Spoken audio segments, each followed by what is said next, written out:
देखनी जब से वो करा के प्यार के रोगवा हो लग गइल,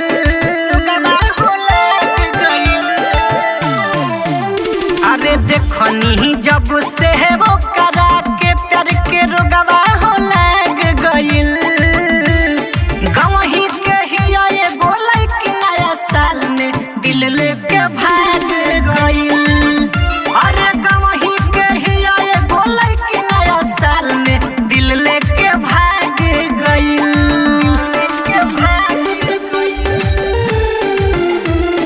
दिल लेके भाग गइल।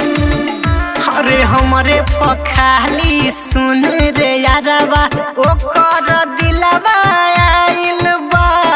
हमरा के देख के खूब मुस्काले गजब वो करे स्माइल बा, गजब वो करे स्माइल।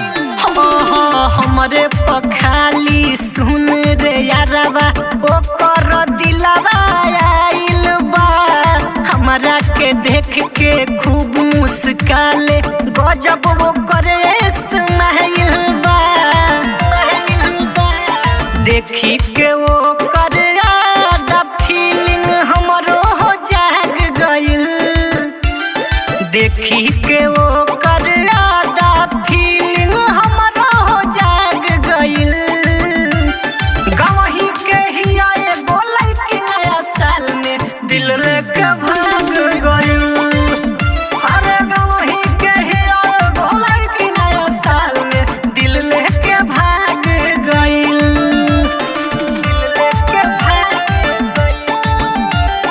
खुशबू रिकॉर्डिंग स्टूडियो कहला बिशनपुरा बाजार। मिक्स बाय इमाम बाबू।